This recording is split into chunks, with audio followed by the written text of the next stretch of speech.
first public lecture in the East, delivered in Colombo. After his memorable work in the West, Swami Vivekananda landed at Colombo on the afternoon of January 15, 1897, and was given a royal reception by the Hindu community there. The following address of welcome was then presented to him. Srimad Vivekananda Swami. Revered Sir, in pursuance of a resolution passed at a public meeting of the Hindus of the city of Colombo, we beg to offer you a hearty welcome to this island. We deem it a privilege to be the first to welcome you on your return home from your great mission in the West. We have watched with joy and thankfulness the success with which the mission has, under God's blessings, been crowned. You have proclaimed to the nations of Europe and America the Hindu ideal of a universal religion, harmonizing all creeds, providing spiritual food for each soul according to its needs, and lovingly drawing it unto God. You have preached the truth and the way, taught from the remote ages by a succession of masters, whose blessed feet have walked and sanctified the soil of India, and whose gracious presence and inspiration have made her, through all her vicissitudes, the light of the world. To the inspiration of such a master, Sri Ramakrishna Devi, and to your self-sacrificing zeal, Western nations owe the priceless boon of being placed in living contact with the spiritual genius of India. While to many of our own countrymen, delivered from the glamour of Western civilization, the value of our glorious heritage has been brought home. By your noble work and example, you have led humanity under an obligation difficult to repay, and you have shed fresh luster upon our motherland. We pray that the grace of God may continue to prosper you and your work, and we remain, revered Sir, yours faithfully for and on behalf of the Hindus of Colombo. P. Kumaraswamy, Member of the Legislative Council of Ceylon, Chairman of the meeting. A. Kulavira Singham, Secretary. Colombo, January 1897. The Swami gave a brief reply, expressing his appreciation of the kind welcome he had received. He took advantage of the opportunity to point out that the demonstration had not been made in honor of a great politician or a great soldier or a millionaire, but of a begging sannyasi, showing the tendency of the Hindu mind towards religion. He urged the necessity of keeping religion as the backbone of the national life if the nation were to live, and disclaimed any personal character for the welcome he had received, but he insisted upon its being the recognition of a principle. So Swamiji, being an impersonal character, he is never attributing any success, any greatness to himself, and he is immediately handing it over. Immediately he is offering it to the very great, the tradition he belongs to. He says that this whole welcome, this success and praise that he has been attributed to is not his, but to the tradition, to the great sannyasi tradition that he belongs to. And he also tells, he is also praising the society, which does not praise or does not give success to a soldier or a politician or a millionaire, but to a begging sannyasi. Because this society is so much religious conscious, religious oriented, that it bothers only about religion and nothing else. And that is what Swamiji is acknowledging, the very fact that this is the greatness of our nation and this is the backbone of our nation, this religious life. And he insisted that this necessity of keeping it intact. And also, he alienated himself from any of the praise or any of the attribution of success. And he insisted that it should be attributed to the principle that he belongs to. So this is a very wonderful characteristics of Swamiji, that he never brings his person in forefront. Whatever he worked, whatever great work he did, never he brought himself in the forefront. He has been always an impersonal force, working all throughout this great success, this great adoration and acclamation that he received. He never attributed to his name and form of Swami Vivekananda, but attributed to his master or his principle from to which he belonged. We'll proceed. On the evening of the 16th, the Swami gave the following public lecture in the Floral Hall. So this previous talk, which was a very brief reply, this happened the previous day on 15th. And the next day, 16th, Swamiji starts the lecture, which we will be looking into. What little work has been done by me has not been from any inherent power that resides in me, but from the cheers, the goodwill, the blessings that have followed my path in the West, from this, our very beloved, most sacred, dear motherland. Some good has been done, no doubt, in the West, but especially to myself, for what before was the result of an emotional nature, perhaps has gained the certainty of conviction and attained the power and strength of demonstration. Formerly I thought, as every Hindu thinks, and as the Honorable President has just pointed out to you, that this is the Punya Bhumi, the land of karma. Today, I stand here and say, with the conviction of truth, that it is so. If there is any land on this earth that can lay claim to be the blessed Punya Bhumi, to be the land to which souls on this earth must come to account for karma, the land to which every soul that is wending its way Godward must come to attain its last home, the land where humanity has attained its highest towards gentleness, towards generosity, towards purity, towards calmness, above all, the land of introspection and of spirituality, it is India. Hence have started the founders of religions from the most ancient times, deluging the earth again and again with the pure and perennial waters of spiritual truth. Hence have proceeded the tidal waves of philosophy that have covered the earth east or west, north or south. And hence again must start the wave which is going to spiritualize the material civilization of the world. Here is the life-giving water with which must be quenched the burning fire of materialism, which is burning the core of the hearts of millions in other lands. Believe me, my friends, this is going to be. So in this first para, Swamiji is saying, Swamiji is acknowledging the greatness of this Punya Bhumi, that is Bharata, that is this motherland of ours. And he is attesting, he is reinforcing, he is certifying the fact that was quoted before, that this India, this Punya Bhumi, is really a land of karma, this wherein souls will come to pay off, to settle their karmic burden.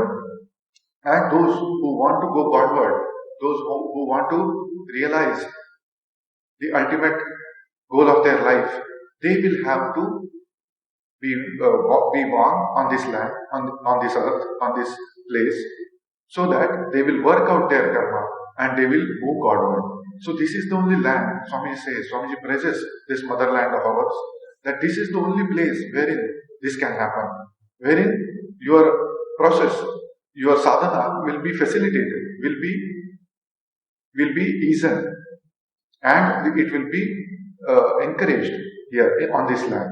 This is the home where humanity has attained highest. Swami says, what are those qualities of highest? Gentleness, generosity, purity, calmness, and what above all, Swami says, introspection and spirituality. So gradually, a soul who takes birth here, he acquires these qualities of gentleness, generosity, purity, calmness, introspection, and spirituality. And he moves towards God. So these are the qualities which are possible to be cultivated on this land only. So this is the place wherein the founders of religions from the most ancient times have deluged the world again and again with their ideas. And what Swamiji says is the tidal waves of philosophy that have covered the earth from ancient times, different philosophies have gone forth.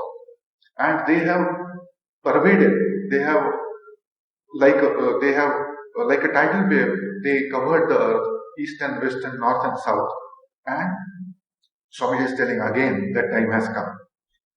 Again, must start the wave which is going to spiritualize the material civilization of the world. And this is that time, Swami is saying. Is beckoning that time. That again that same time has come wherein the spiritual tidal wave will again surpass all the boundaries. It will again cross all the boundaries and it will cover again the entire earth, north, south, east, west, and again it will pervade the entire world. And what it will do? It will quench the burning fire of materialism. So because this is the time when the fire is burning, the fire of materialism is burning, and burning the core of the hearts of millions in other lands. He's saying, he experienced it. When he went to the West, he saw that this fire of materialism is burning the hearts of millions. And to quench that fire, this tidal wave has to come. This spiritual tidal wave has to be initiated. This time has come. And he's telling, believe me, my friends, this is going to be. So he is forecasting the arising of the tidal wave.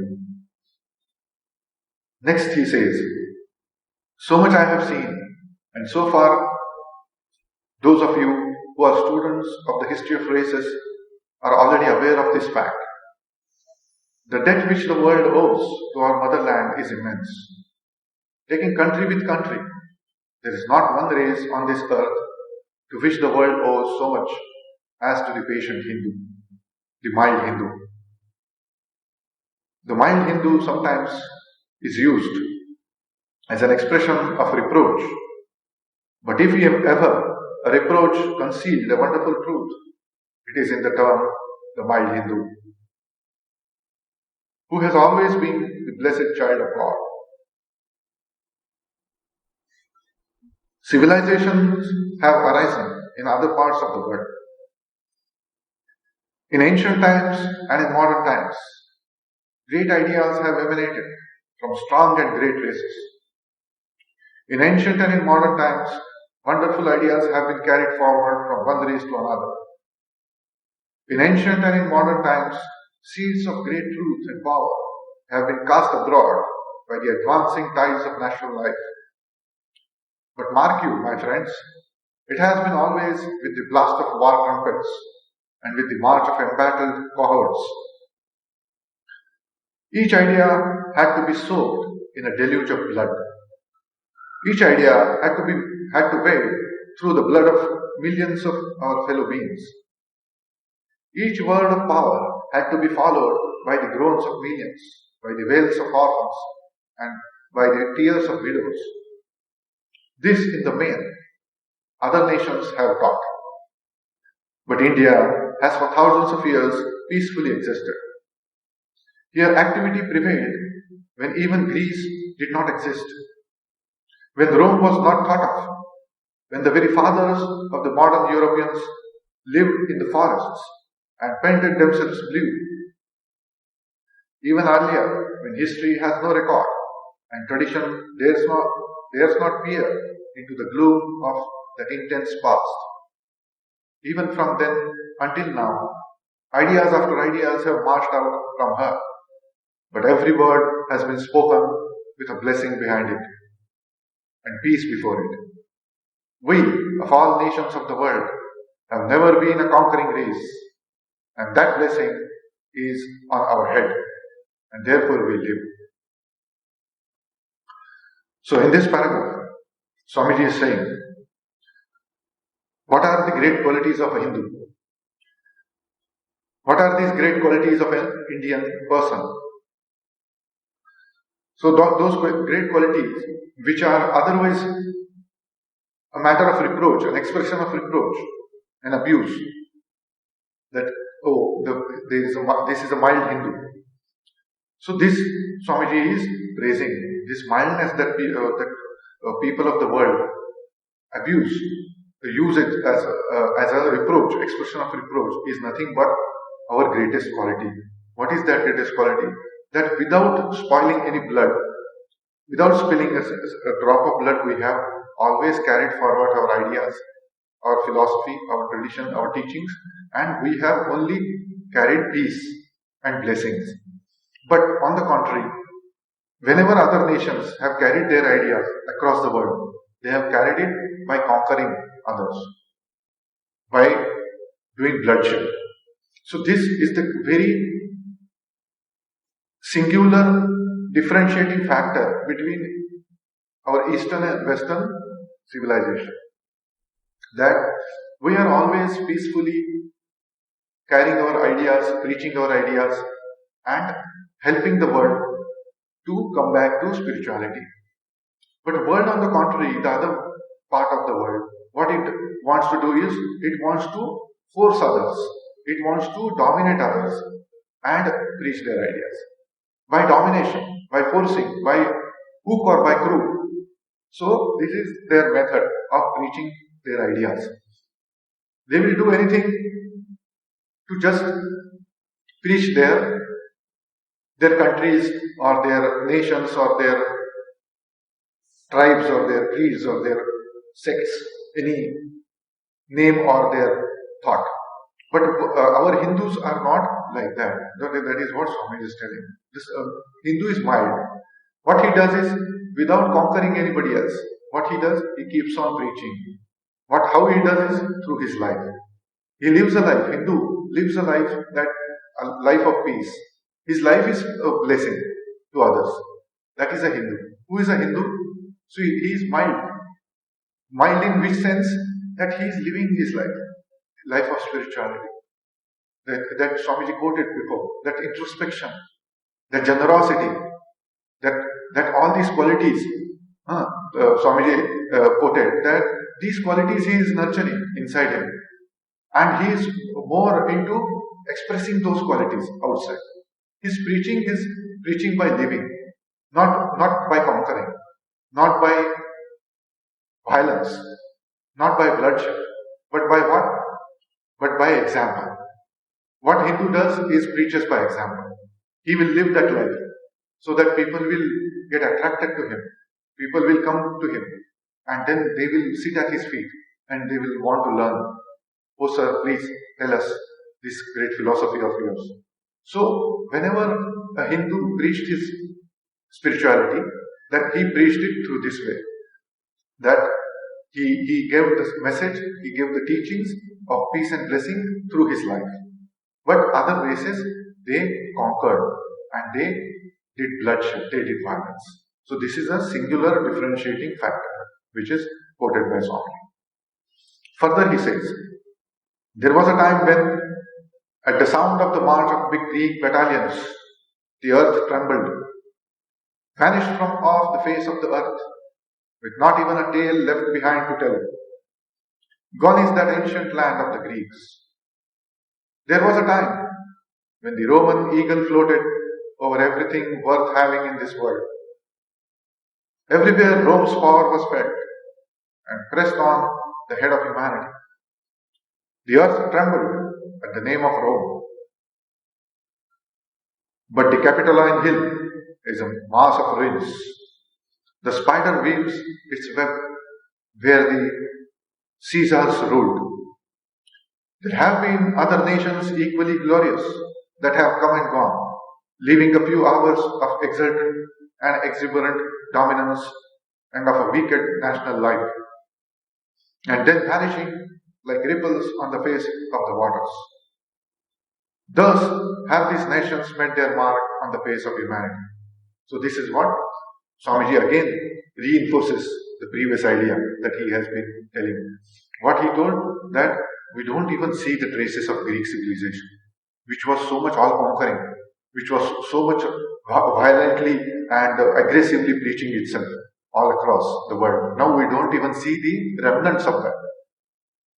That Roman civilization, where is that? Swamiji is saying the Roman eagle floated over everything worth having in this world.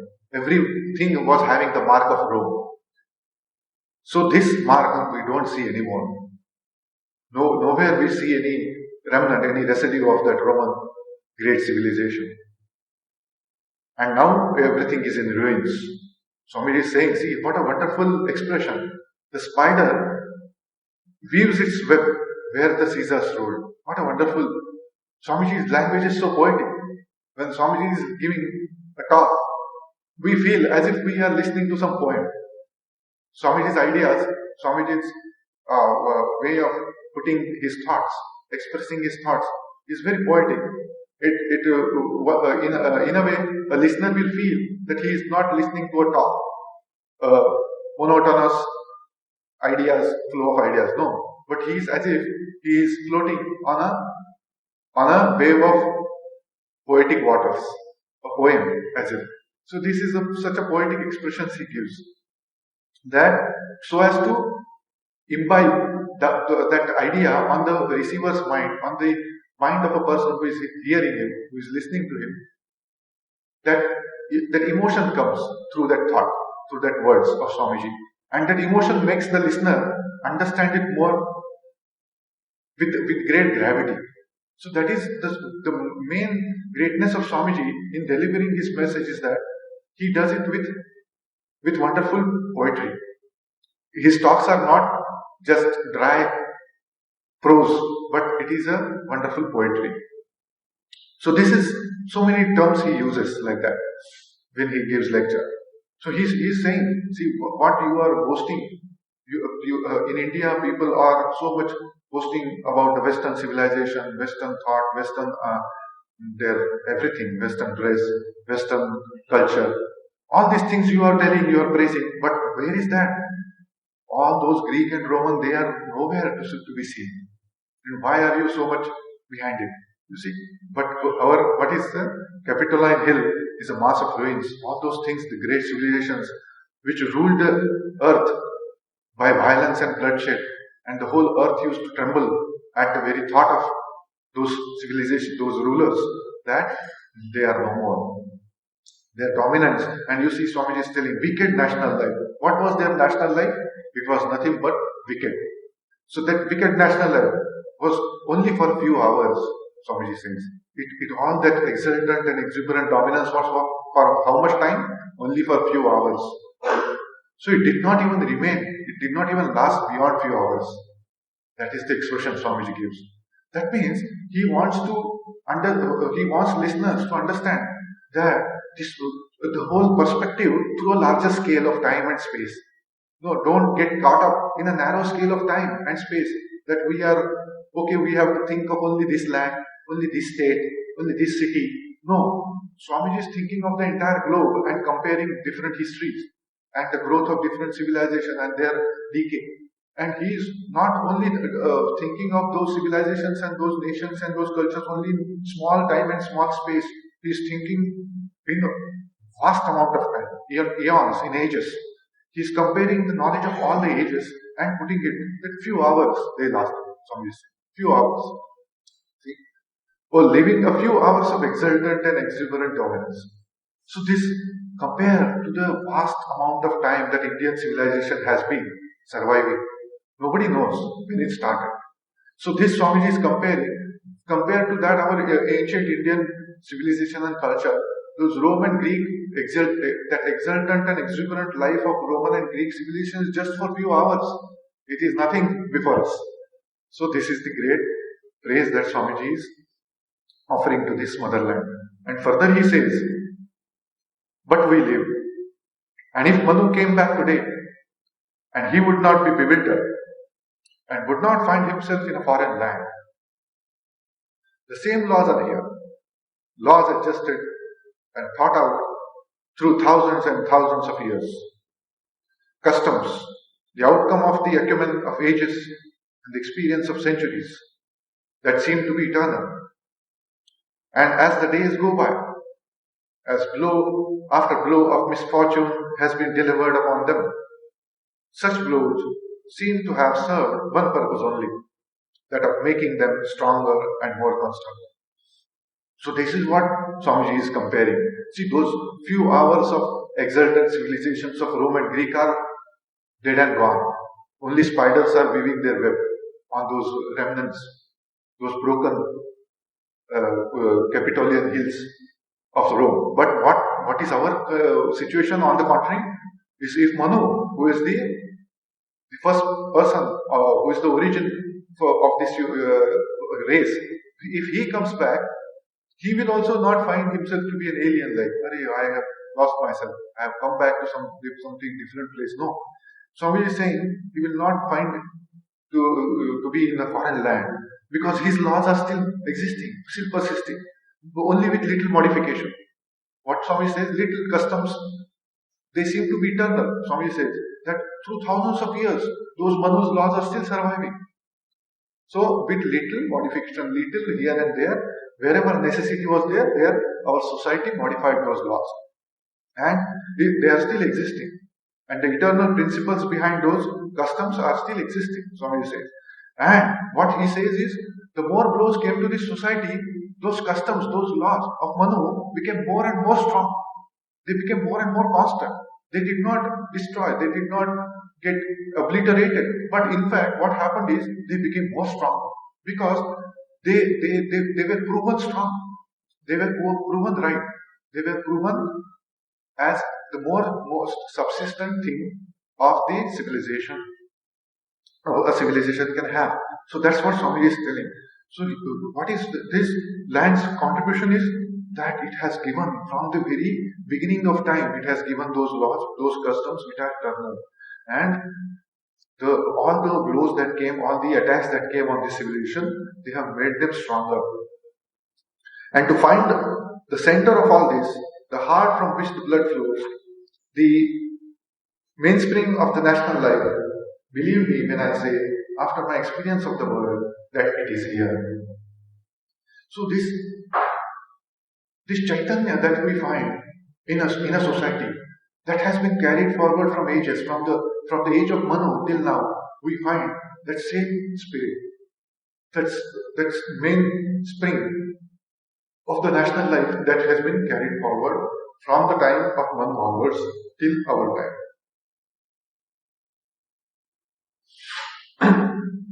Next he says, to the other nations of the world, religion is one among the many occupations of life. There is politics, there are the enjoyments of social life, there is all that wealth can buy or power can bring, there is all that the senses can enjoy. And among all these various occupations of life and all this searching after something which can give yet a little more whetting to the cloyed senses, among all these, there is perhaps a little bit of religion. But here in India, religion is the one and the only occupation of life. So, see his first experience when he landed in Colombo, in this Indian subcontinent. The Colombo, which is also part of Indian culture that time, it is still the part of Indian life. So this, when he landed back here, as every one of us will do, when if somebody goes to other place and comes back home, the first thing he does is all the time comparing.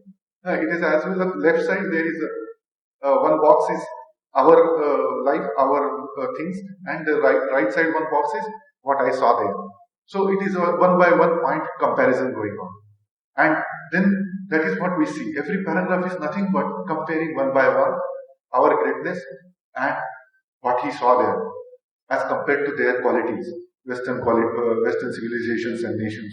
So he's comparing, and now he cannot prevent himself, though he's a person who looks always good in others, who always looks greatness in others, who is always searching for greatness, grandeur, and holiness in others. But here he is compelled to admit to this fact that he cannot prevent himself from condemning those horrible things that are existing, that were existing in the Western society. So he has to, while comparing, he has to see in the truthful sense. He has to truthfully compare those things. On the left side, what he saw, and the right side, what he sees about Indian life and Indian society. He is very truthfully putting it. So, other places he has definitely praised the Western civilizations and Western ways of thinking, whether Western ways of behavior. Whenever he thought that they were really good, whatever good that was in the West, he definitely has praised. He has definitely asked the Indians to imbibe those qualities. But here he is not. This place and this time, this context is not for them. Swamiji understands this. Swamiji understands that when I have landed back in my own motherland first time, after my going out, this is the time that I have to shower my devotional praises to my Ishtadevata, which is this motherland. Now, this is not the time that I will go on praising somebody else. When you are standing in front of Guru Maharaj and you are offering worship to Guru Maharaj, then you don't bother about any other deity at that moment.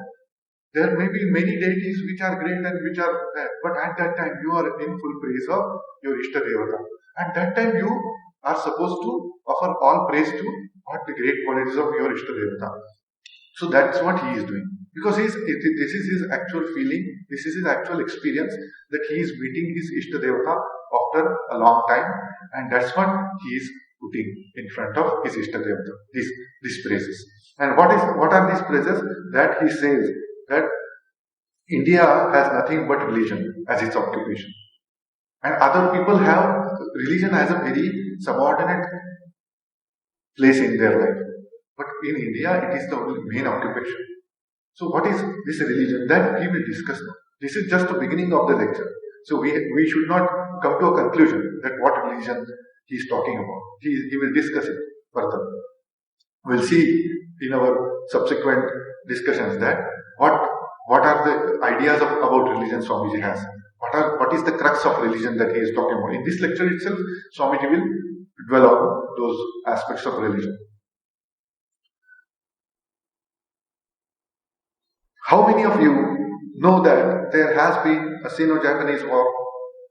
Very few of you, if any. That there are tremendous political movements and socialistic movements trying to transform Western society. How many of you know?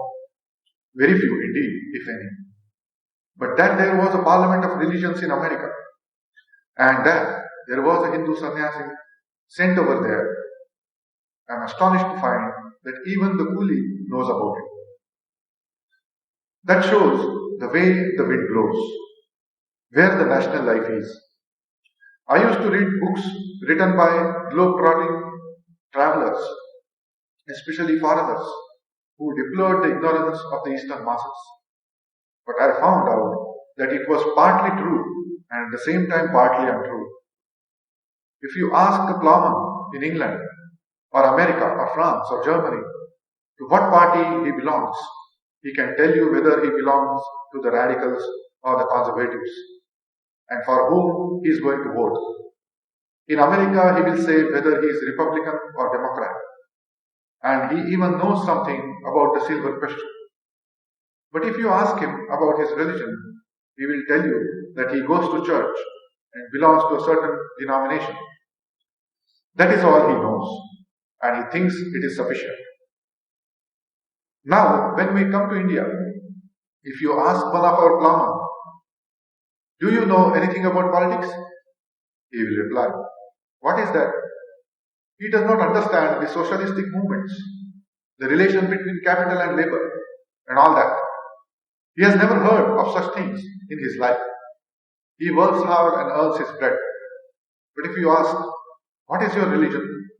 He replies, Look here, my friend, I have marked it on my forehead. He can give you a good hint or two on questions of religion. That has been my experience. That is our nation's life. So this is what Swamiji is telling, that those countries, when he went there, he saw people, all of them are involved in politics. Their thoughts, their knowledge, their discussions were whirling around politics. Who is their party? Who is their leader? Who is going to vote? These are the discussions he saw happening there. In vogue. They are the things that are in vogue there. And when he came back, he's telling, when he was wandering in his motherland, then what he found, nobody knew about politics. Probably most of the people even did not know whether British were ruling the country or not. They were busy with their farming, they were busy with their day-to-day labor, earning their, toiling and sweating and earning their livelihood. But they did not know whether who came and who is ruling us, whether British or French or Dutch or who is, we don't know. But what if they will be knowing which is the nearest temple here and what types of festivals are carried out and what types of tithi pujas are there. What are the tithis, Purnima, Amavasya, everything they know, what Ekadashi, what vratas we have to keep and what mantras we have to chant, what japa we have to do. All these different details they will start telling you. That was Swamiji experience. If he will tell you why I have marked my forehead like this, this is because I go to this temple, this guru, this mantra, everything he will go in details and talks for hours. A very Plowman will be a coolie also will be able to talk for hours on what mantra and what sampradaya and what temple and what ishtadevata and what things he follows. He will go on for hours. But there, what they do is they will be talking about whether they are Democrats or Republicans, whether their leader, which leader they want to vote for. So these are the very drastic differences that he saw in our civilization. And this is the very power, this is the very strength of our civilization. It shows where is the locus, where is the focus of our civilization, our culture. So we'll discuss further. So today we shall stop here and continue our discussion in our later gathering on next Sunday. Om Shanti Shanti Shanti Hari Om Tat Sat Sri Ramakrishna Paramastu